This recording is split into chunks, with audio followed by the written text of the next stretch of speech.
Am I audible to you? Am I audible? Okay. Okay. So now it is exactly 4 p.m. So I would like to start this analyzing section with a very good evening to one and all present here. My name is Abhimanyu Singh, and today we are going to discuss on a very interesting topic of post-mortem examination. Yes, post-mortem examination. So before starting this topic, I would like to make you all clear regarding the basic things in this concept regarding the post-mortem. Like for example, if we say this word post-mortem, it is a very general word. Many of you have came towards knowing this term very well, but no one understands the true meaning behind these words. The first word in this proper sentence, or so you can say proper form, is a post-mortem examination or post-mortem report. So there are two types of examinations, which is ante-mortem and post-mortem, which are being conducted on a dead body. Now let me tell you all that why there is a need for post-mortem examinations, or what is exactly post-mortem examination means. So generally what happens when death of a person occurs, death or a murder has been committed to a person, or like these things, we all are a living person, and we can be dead by basically four things. One is homicide. Now the term homicide means when a human being kills another human being, that is a homicide. The second thing is which is suicide. When a person commits hang himself by way of hanging himself, he commits suicide. That is another way of killing a person. The third thing is accident. Like for example, if a person can be dead by way of accident, by means of accident, like he met with an accident with a car, or he met with an accident in a truck, or by accident his head has been chopped off in a machine, or through like this thing. Whenever death occurs through an accident, these are the modes by which a death can occur. The first is homicide, second is suicide, third is accident. The fourth mode is natural. A person can be dead by a natural means also, like he has become old age due to old age sufferings and due to a particular disease. That death is a natural way. So that the fourth mode is natural mode. Now the most important thing is that under this concept of postmortem is the deaths which are caused by undetermined ways. Like for example, the cause of the death, or which is not determined by just seeing the body, or by just doing the natural inspection.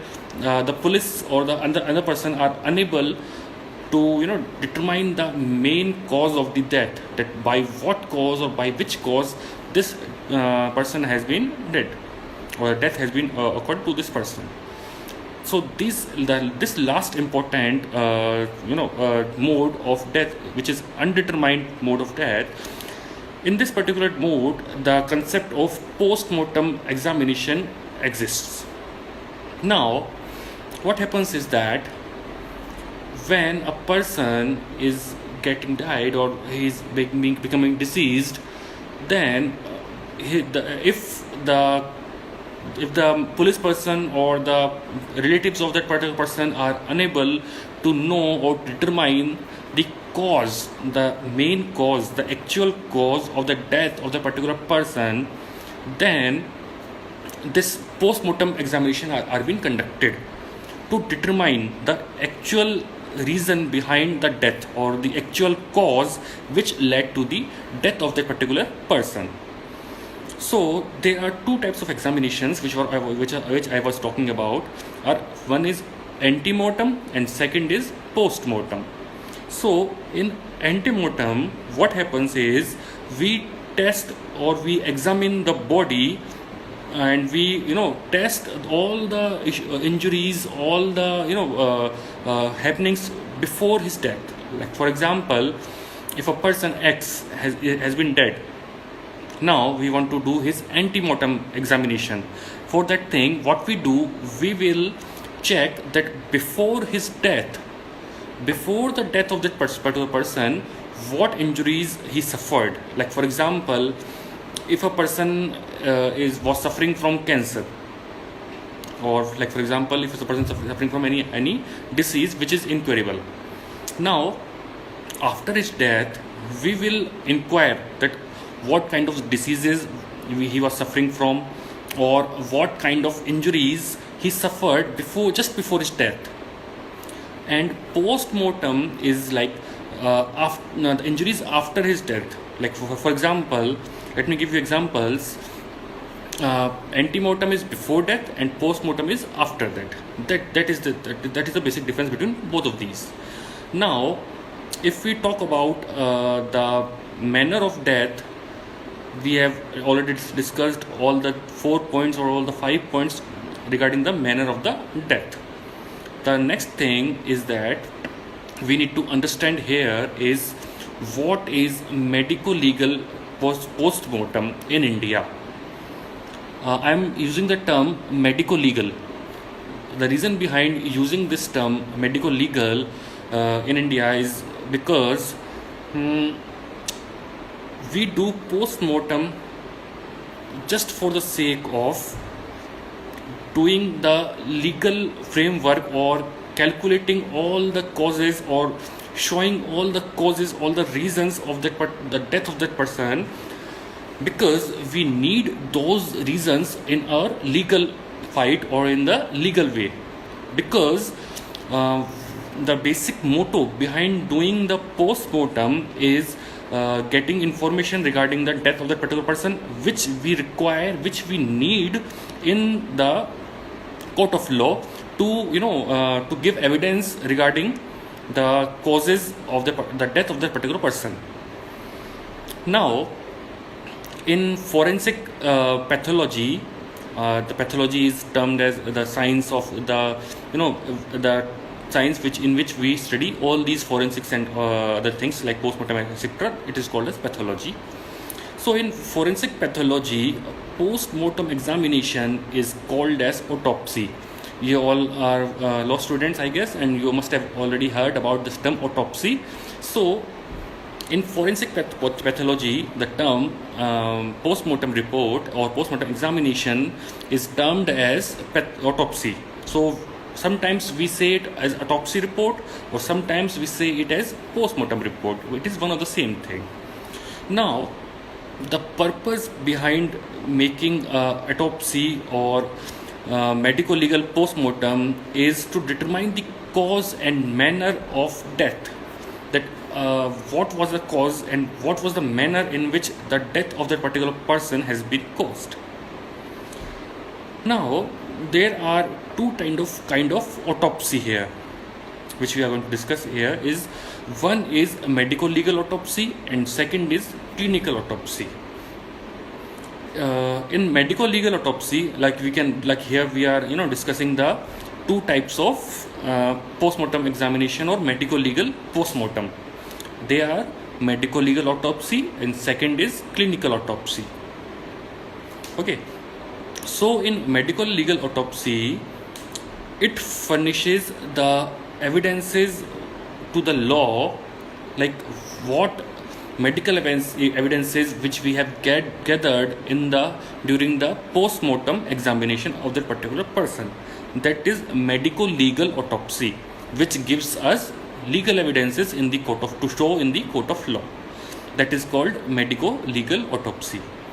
Now, in the second thing, if we talk about clinical autopsy, in clinical autopsy, physicians are sure that the person died in a natural way or in a natural mode. The death of that person was natural. and pathologists who studied pathology, pathologists investigate under clinical autopsy. They investigate the reasons behind the or they investigate to to know the reasons behind this natural death. Like for example, let me give you an example here. Like for example, if a person here in current scenario dies due to coronavirus, now scientist wants to know that what impact this coronavirus disease has made on the body, on the insider body of that particular person. So for that thing, they have to do a post-mortem examination. Now, for doing the post-mortem examination in a clinical autopsy mode, there is no need of any permission from the department or from the police person, because it is just a, it is just a research on that particular body, that if the person has died naturally due to any disease like cancer or AIDS or due to coronavirus, then the doctors need to research on that particular body, that what were the reasons or what impact that particular disease has made on the body of that particular person. So for doing that clinical autopsy, only the consent of the family relatives or the relatives of that particular deceased is needed. If they give their consent that yes, you can do research on the body of the deceased, that's it. That is the only thing which the doctors require for doing a clinical autopsy. But for doing a medical legal autopsy, we need two things. First, the consent of the family of the deceased, and second, consent or a written permission by the police officer or by the district magistrate. These are the two things which we require for doing a medical legal autopsy. Because for doing a medical legal autopsy, what we require is a medical and plus legal evidences which we need to show in the court of law. So for that purpose, we always need permission from the police department and or either from the police or from the judicial magistrates.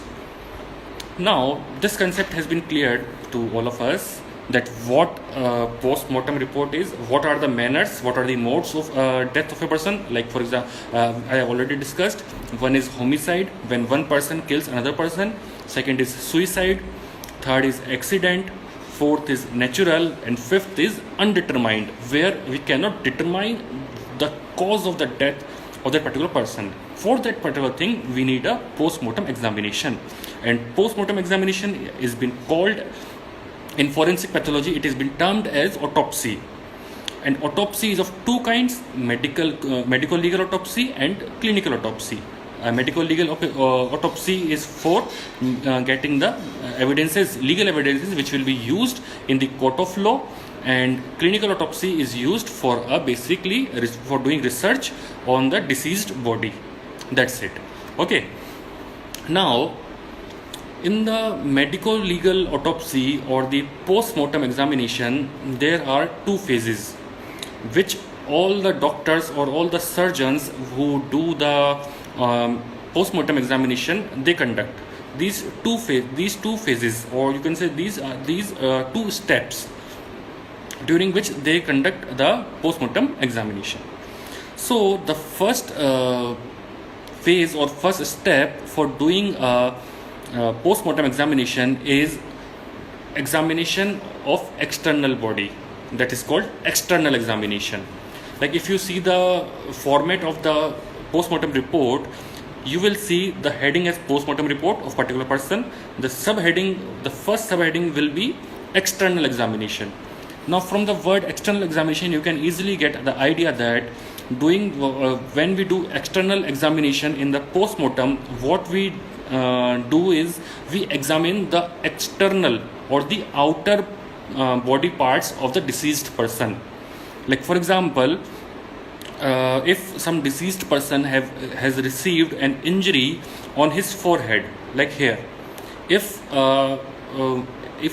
any person, if the accused has caused an injury by way of X kulhadi by way of X on the forehead of the particular person here, that part. Now, during the external examination, what surgeons will study is that, I'm telling you the practical aspects of that particular thing, that first they will inquire the length. Like for example, if the injury is like this, they will inquire that how long is the injury, the length of that particular injury. Second thing, they will inquire or they will investigate the depth of that particular injury, that how deep the cut is. Third thing they will inquire is the that what impact that particular injury has done, or what causes that injury has done on the particular deceased. That was this injury be capable enough to commit the murder of the particular person. Like for example, if a attack has been made on me on forehead, like then in post-mortem report, the report will consist of the particular injury in the external examination, that is that injury, the injury on my forehead was sufficient enough so that my murder or the murder of any person can be committed by that particular injury. Now, what if like for example, let me give you an example. Someone has given any person X. I'm not giving examples of mine because I cannot consider myself dead every time. So there is a person X, and Y has given poison to person X in mixed with some drinks. Now, after drinking that poison, the X died. Now, after his death, the impact of poison on the body of X will be on his body also and on his external part also. What impact will it create? That the color of the skin of Mr. X will change accordingly by the effect of poison. So in the post-mortem report and in the external examination, the surgeon they always do the external examination in daylight. The reason behind doing this examination in daylight is because they can get the original idea of the original color, because in daylight the color of the skin will not change. Like if it will change, the doctors can easily manage it. But if the doctor are conducting examination in in light of tube light or any other normal light, then they cannot properly examine the color of the skin or any other evidences which is present on the body of the deceased. Now, in the external examination, what surgeons see is that they see first the injuries on all the outer body of the particular person. They see any mark or any needle holes in the body of the particular deceased. They see the bruises or the abrasions on the particular body. In the for concluding this thing, I would like to give an example that in rape with murder cases, there is a case of rape with murder. The finger marks of the accused are of utmost importance while doing the external examination, because the fingers of the accused will be obviously on the outer or the external part of the body. So during the post-mortem examination, we can easily get the fingerprints of the accused on the body of the deceased, over which a rape and murder has been committed. So in the case of rape and murder, the external examination is also of utmost importance, because it gives very much or certain number of evidences which can be produced in court of law, and the liability of accused can be fixed in the court of law by giving those evidences which are being searched in the external examination during the post-mortem examination. The next thing after the external examination is internal examination. First, the surgeons do the external examination, that they check the body from head to toe. From head to toe means they check everything. The surgeons check everything, like from head to the hairs of the particular person, and from the nails of the toe. They check of the thumb finger of the foot. They check everything. The doctors or the surgeons check everything while doing the post-mortem examination and while doing the external examination, because an evidence can be get from the hairs also, or from the nails also. From the nails, and if, like, for example, I will give you the example. If a person has scratched the face of a particular thing of a person, like for example in case of rape, a girl has scratched the face of accused. Now in the nails of the girl, the skin or some type of evidence will be present in the nails of the particular of the girl whose rape has been committed by the accused. So by examining those external factors, the surgeon can easily get the evidences which can decide the culpability of that particular offender. Now after the external examination, I would like to discuss is internal examinations. External is outer part, internal examination is internal part. Now internal examination is being conducted to collect the evidences of internal injury. Like for example, if a person gives a blow on the chest, now on the outer side there is no such injuries visible, but in the inner side this blow can damage the heart or can damage the lungs of the particular person, which are sufficient to cause the death of the particular person. So this is the internal examination which is conducted during the post-mortem examination. Now during the internal examination, there are basically three categories to do internal examination, or we can say there are, in legal words, in legal language, if we say that there are three cavities which the doctors or the surgeons do test while doing the internal examination. These three cavities are, first is carnal cavity, second is thoracic cavity, third one is abdominal cavity. In carnal cavity, there are basically 2-3 things. Like for example, it is mostly related to the face of the particular person. In carnal cavity, the skull or the mind of the particular person, or the base of skull or the neck, these are the things which are examined during the internal examination. The first part is skull. The second part is the whole body from your shoulders to your stomach. This comes under the concept of thoracic cavity. Like for testing your lungs, for testing your heart, for testing your stomach, or small intestine, in large intestine, there are many things in our body which need to be tested while doing the internal examination, because for getting information or for getting evidences regarding the cause of the death, we need to purely discuss or research or examine all the parts, each and every part of the body. So each and every part of the body is being examined in the internal examination. It is a very tough, or which is very dangerous also for doctors to get infected by this particular examination. So it is also very tough examination, because it is conducted on all the inner parts of the body. And the third part is abdominal part, which consists of kidneys and all the gallbladder, liver, etc. These things are considered under the abdominal part. So in the internal examination, what surgeons do basically is they check the internal parts of the body to get evidences which can be presented, which can be made in the post-mortem report.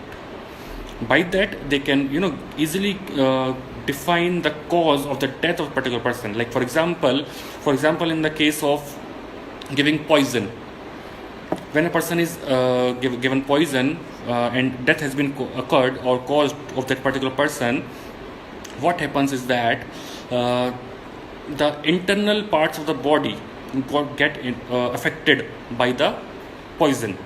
Now surgeons test or examine those internal parts, and they write the reason of the death of the person, the death of the person is been caused by giving him the poison. So that is post-mortem examination, which the doctors generally conduct by way of either external examination or the second is internal examination. These are the two phases which doctors conduct during this post-mortem examination.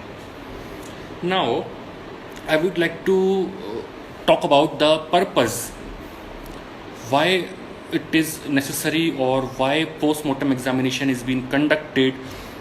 The first purpose for conducting a post-mortem is that to know the exact cause of the death. Post-mortem examination are being conducted. First is to know the exact cause of the death of a particular person. Like for example, a person is lying on a bed. Like for I don't want to give that particular example, but it is very recent case, so I have to give the example of Mr. Sushant Singh Rajput, that his body was lying on a bed.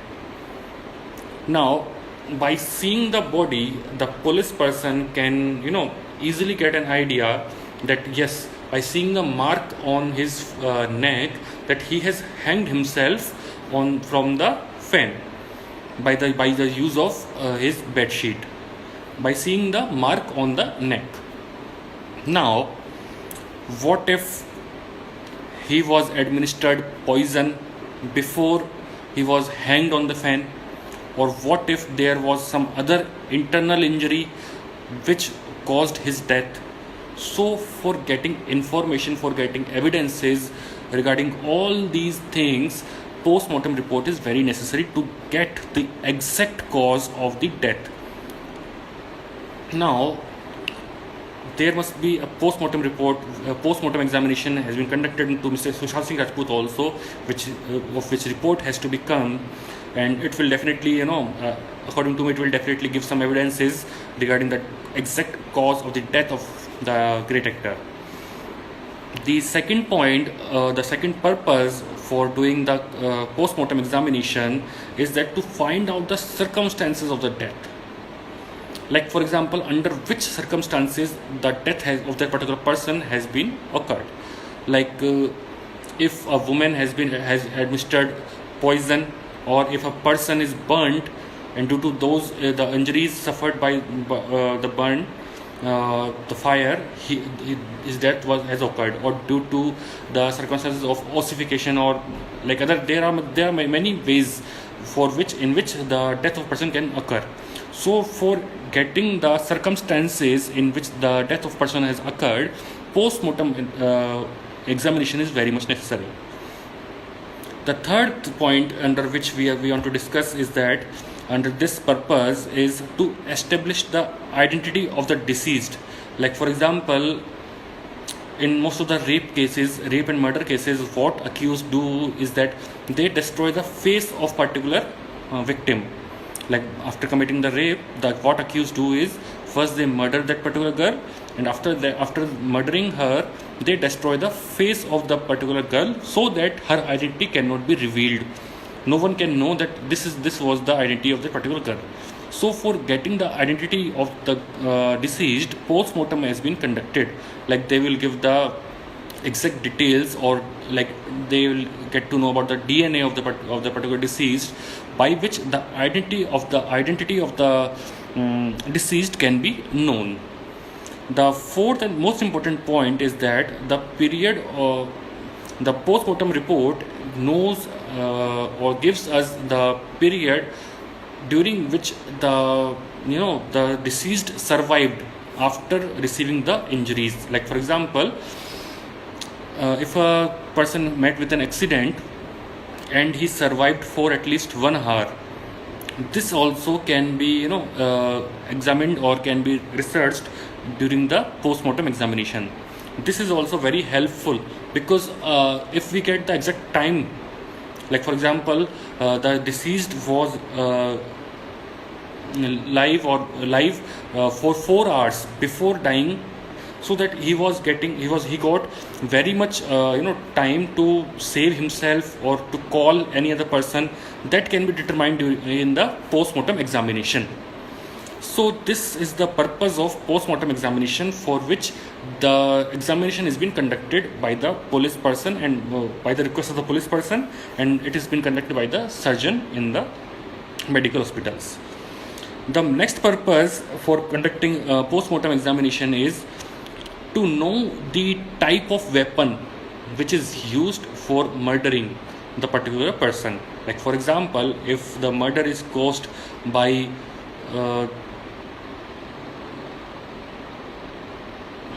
I will be dealing with these questions. I've gotten a question from Mr. Tripathi.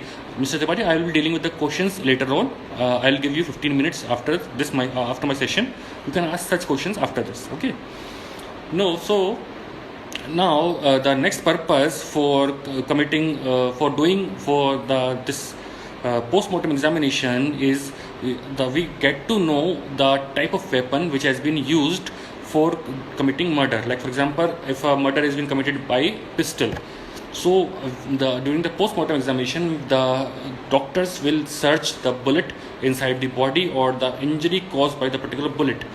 This will prove that the murder has been committed by the use of gun or pistol. If the murder is committed by way of knife, then the injuries which can be caused by knife will be examined or will be determined in the body of the deceased person. That is the thing. So for getting the idea, for getting the information regarding the nature or the type of weapon of the or the poison which was used for committing murder of the particular person, post-mortem report is or examination is very much necessary. Now the purpose of post-mortem examination has been cleared. Now we will see the most common word, that is called post-mortem report. Post-mortem report is just like every other report, which is like that. It is like a printed document which consists of all the examinations, either external or internal, or either medical legal or clinical. This consists of all the examinations. It is a document which consists of all the examinations conducted by the doctor and the result the doctors found after those examinations. The doctors mention the result of the examination in a particular report, which is called as post-mortem report. Okay. So the post-mortem report is like for examination, it divided into three. Now we will talk about the format of the post-mortem report. The format of the post-mortem report consists of, like, first in the heading it will be written as post-mortem report. After that, the details of the deceased person are given.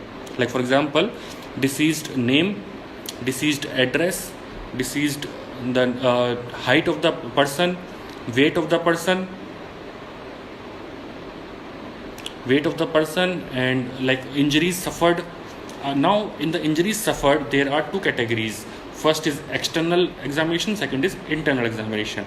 In the external examination, injuries suffered on skull, injuries suffered on outer body are being mentioned. In the internal examination, injuries suffered in the internal part of the body are mentioned.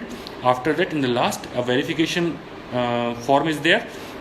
The doctors or the surgeons who are doing the post-mortem report, they verify that particular report, that yes, under our supervision, or we have conducted this post-mortem report and we certified this report, and there is a sign of the particular doctor with date and time and place.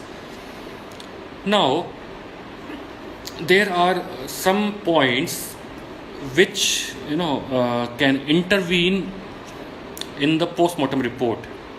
Like for example, there are some causation which can intervene in the post-mortem report for determination of death. Like for example, there are some circumstances which make this death or the post-mortem report more complicated. Now we will discuss this.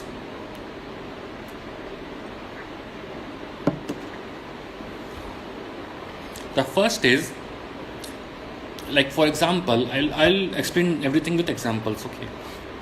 Like first thing, for example, someone has stabbed a person 2-3 times. Now it depends on the injury and the gravity of the injury, that the 2-3 steps in by knife can be sufficient to cause the murder of the particular person. Now what if those steps were not sufficient to to cause the murder of the particular person, but he was admitted late in the hospital, and due to the failure of surgeons doing the surgery over his body, the person died, not by the injuries caused by knife, but due to the late submission in the late he was late admitted in the hospital, and the surgeons who were doing surgery, they commit some mistakes, and due to those mistakes, the death of the particular person held. Now in the post-mortem examination, what will the doctors will write is that the death was started from those steps of by way of knife. Now the doctors are unaware about the fact that the person was lately admitted, or was admitted after so much of time. That was the reason behind his death, not the steps.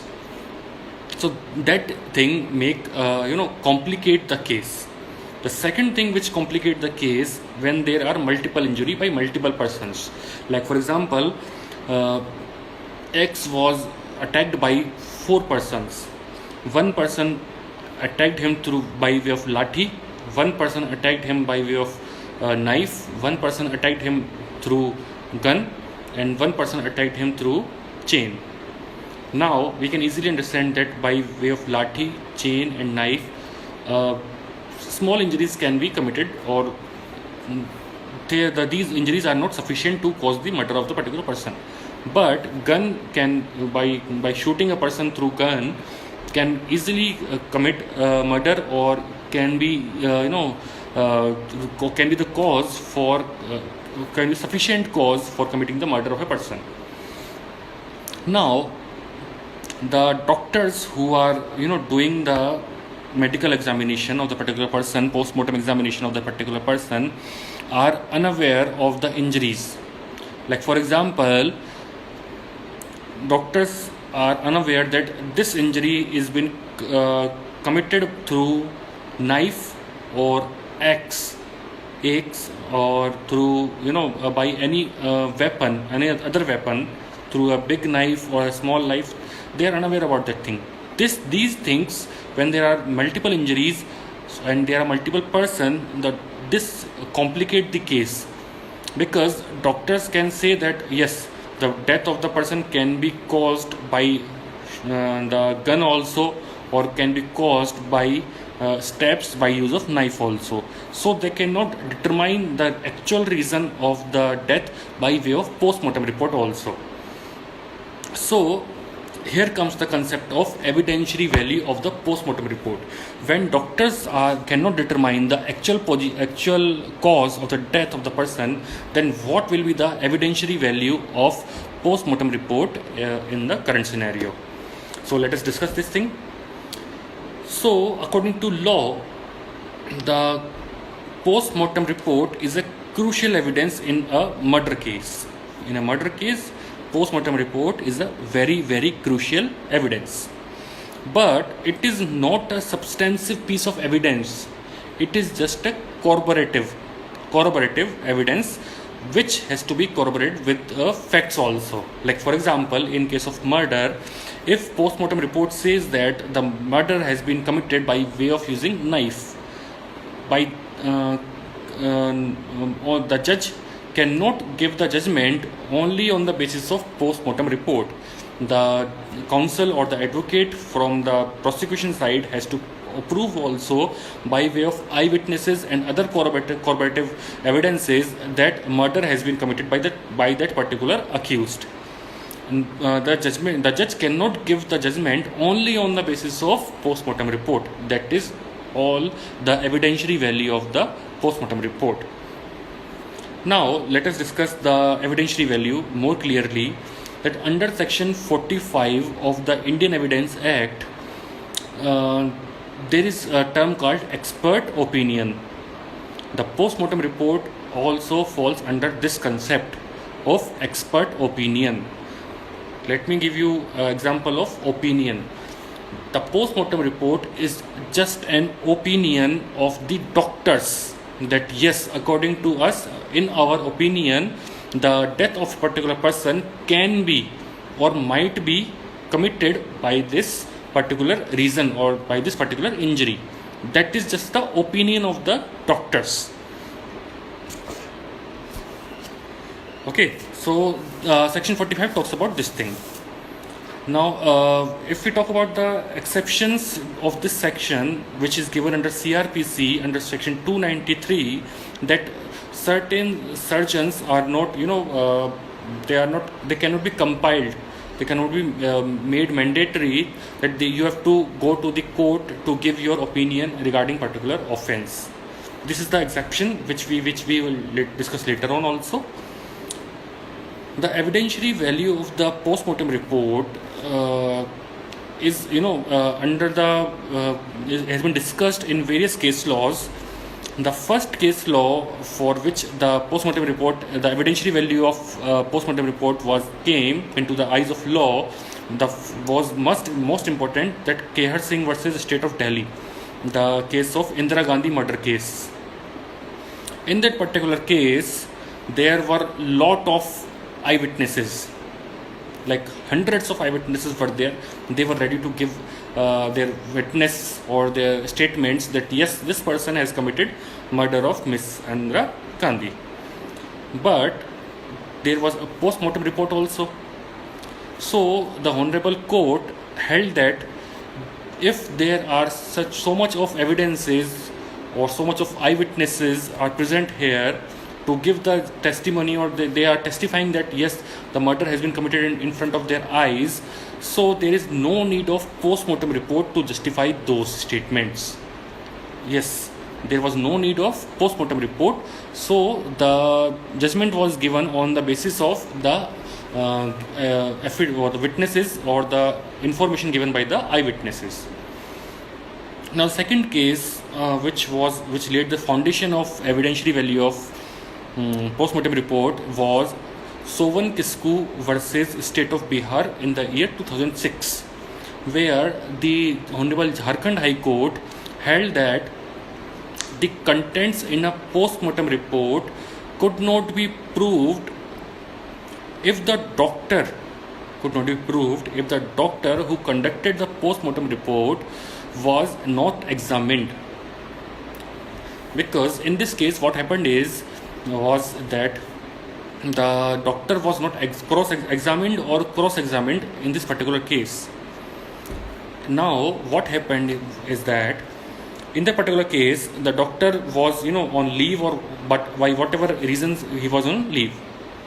After this, the doctor was not examined, and there was just mere a post-mortem report. Now, the court held that if the doctor is not examined, we will not consider the post-mortem report, because the opinions of the doctor should be examined by prosecution also and by the defense counsel also. Then only the evidentiary value of post-mortem report will be taken into consideration by the Honorable High Court of Jharkhand. That was the most important case in the history of the evidentiary value of post-mortem report. Let me discuss you another case here, the case of Munshi Prasad versus State of Bihar, where the Honorable Court observed that the post-mortem document by itself is not a substantive piece of evidence, but it is a doctor's opinion. It is mere a doctor's opinion. It is not a substantive piece of evidence. So the evidentiary value of the post-mortem report depends on the corroborative evidences which are present with the post-mortem report. So there are other evidences required additionally with the post-mortem report to prove a case against a particular accused person. Now let us discuss that what weight to be given to doctor's opinion as evidence in the court of law.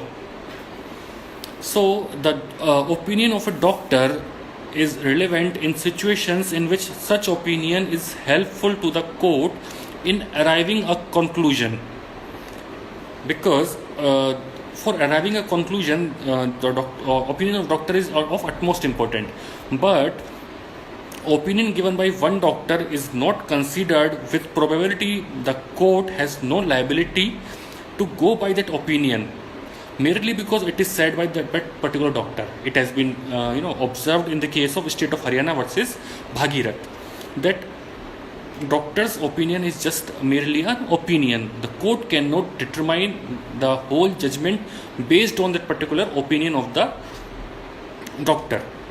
So this evidentiary value of the post-mortem report is just a substantive one, not a corroborative one. Now let us discuss some important points, like when there is conflict between the opinion of post-mortem report and the eyewitness. Like for example, post-mortem report is saying some other thing and eyewitness is saying some other thing. Then also the statement of eyewitness will be taken into effect and no value will be given to the post-mortem report. In shortly, second thing, when there is conflict between two opinions, like for example, there are two doctors who are conducting the post-mortem report. They give two opinions regarding the same post-mortem report. Now the opinion of that particular doctor, which is related to the eyewitness or which can corroborate the facts, that opinion of that particular doctor will be taken into consideration if there is conflict between opinion of two doctors. Okay. Now let us consider the status of the post-mortem report. The status of post-mortem report is that it is just a substantive piece of law, and it is considered as an evidence when it is corroborated with other facts all. Now the evidentiary value of medical witness is that medical witness called as an expert is not a witness of fact. Like for example, if a doctor has been called in the court of law and he is giving witnesses regarding that particular post-mortem report, then he is not a witness of fact, because he does not know what actually the facts of the case are. He is just giving his opinion by reading the body or by examining the deceased body. That's it. So the opinion of the medical expert is just the opinion of a particular person and not be taken as witness of the fact. Now in the end, I'm going to take the time for questions also. I would like to conclude this session by saying 2-3 things which we have discussed here. Like the first thing is that the purpose of conducting post-mortem report is to determine the exact cause and the manner of the death. First thing. The second thing is that the medico-legal autopsy shall be conducted only if there is a requisition from police officer. Third thing is that after the completion of the entire process, the forensic surgeon shall prepare a detailed report which will be called as post-mortem report. And the last thing is that the post-mortem report is a crucial evidence in murder cases, but it is a substantive piece of evidence, and if it is corroborated with other facts, then it is a very good evidence. That is all from my side today. And if you guys have any question, you can ask in the comments, and I will try to answer all those questions. Thank you. Are there any questions?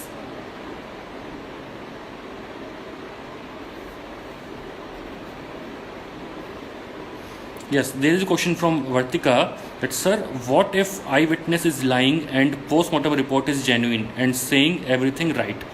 Yes, Ms. Vartika, if we talk about the practical aspect of the court, what happens in the court of law is that the judge hears the eyewitness. Judge does not give the judgment only on the basis of eyewitness, or the statements of the eyewitnesses has to be corroborated with other facts also. Like for example, I am saying that yes, that particular person has committed the murder, but in the post-mortem report, there are some other evidences given.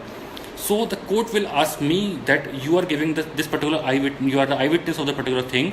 You have to corroborate this witness or this statement with facts that yes, that particular person was having enmity with that particular person. That can be the reason behind the attack of the particular person.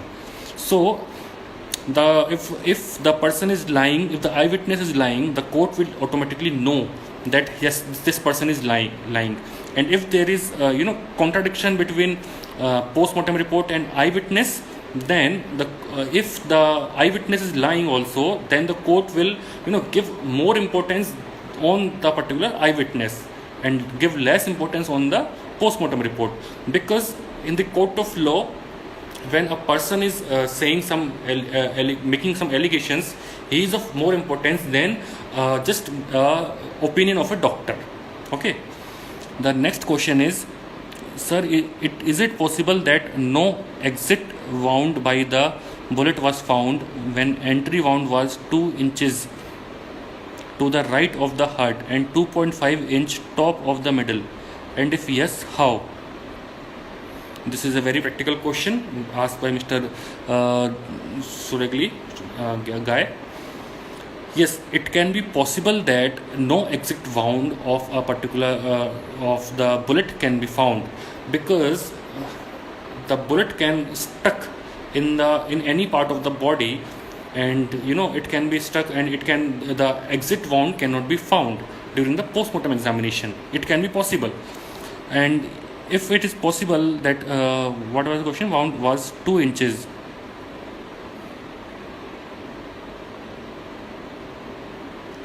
Actually, I'm not getting your question, that what you exactly want to ask.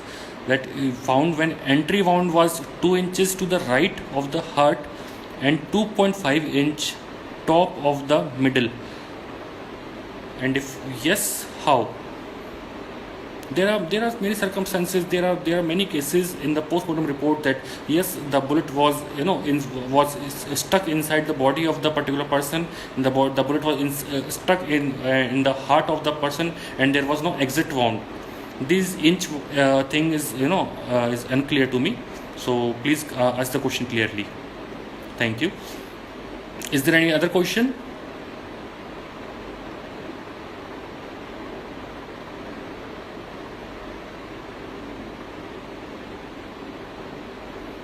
Okay, so I guess there are no such questions.